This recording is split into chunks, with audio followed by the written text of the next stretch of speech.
Hello, I would love to talk today about this idea of you are the captain of your ship. You get to make these decisions, nobody else. A lot of times we give over our autonomy with our weight loss journey to a coach, to somebody who's handing us macros and calories. We feel this weird sense of obligation, like we've got to do exactly what they say. And I want you to remind yourself that is not true. This is my body, this is my life, and I get to make the final decision on what I'm willing to do to get to my weight loss goal. So where is this all coming from, Heather? Why are we talking about this? I have a client, she's a very small lady, petite, doesn't weigh a whole lot. She really has a goal that she's trying to achieve with her weight. But what she originally thought she could do, she thought she could eat at a certain calorie level. And she sent me a message and said, I don't think I'm going to be able to do this.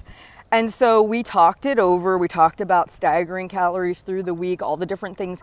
And I reminded her, I said, you get to decide this. Like, you don't have to adhere to a very low calorie target. You could choose to eat at maintenance all week and have 2 or 3 days of a deficit. And if it takes you 3 months to lose a pound, because she's, again, small, doesn't have very much to lose, she doesn't weigh much to begin with. I said, if that's the road you want to go down it. Like, you have to at some point put the stake in the ground and say, I'm not willing to cross over this line to get to that side. I'm just not. Like, there has to be some non-negotiables for you where you say, you know what? I'm not willing to give up dessert. I'm not willing to give up an occasional, beer or pizza night with the guys.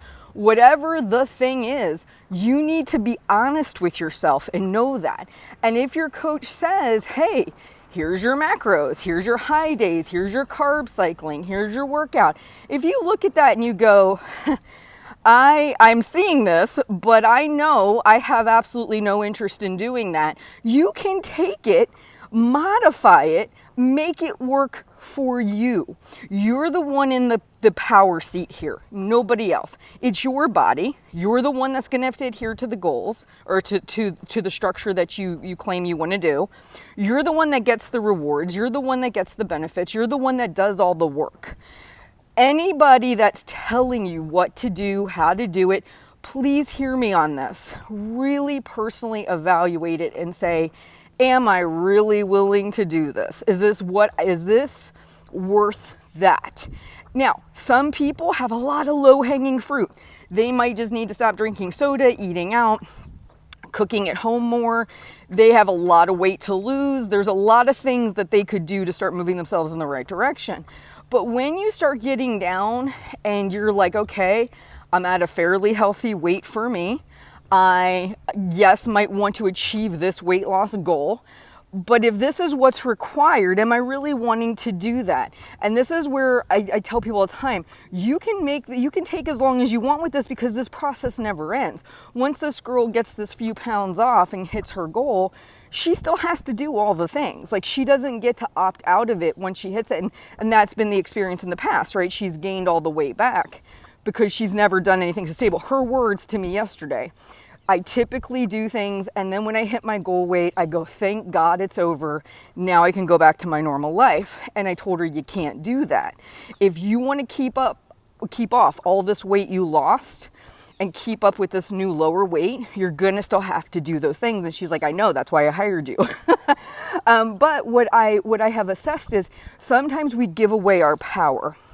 If a coach says, here's all the different things we could do, instead of really evaluating it with the honesty of knowing yourself and knowing what you're willing to give, like truly think it over. What are you willing to sacrifice and what are you not willing to sacrifice? And what she basically came to the determination was she couldn't do the majority of the days at the certain calorie target she thought she could, and having one high calorie day, she couldn't maintain that. So we came up with a different plan, and she was like, okay, if it takes longer to lose the weight, it takes longer to lose the weight.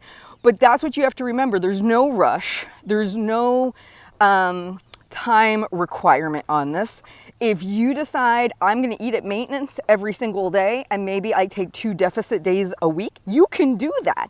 You don't have to eat at a deficit every day. And I just feel it's super important to remind people of that, because we see these infomercials, we see these before and afters, and we don't ever stop and think, well, could I do that a different way? Do I have to follow a plan like that? Could I cut and paste something together that actually will work for me? And the answer is yes, you can. All right, I hope this video is helpful. Please like and subscribe to me on YouTube and let me know how I can better help you.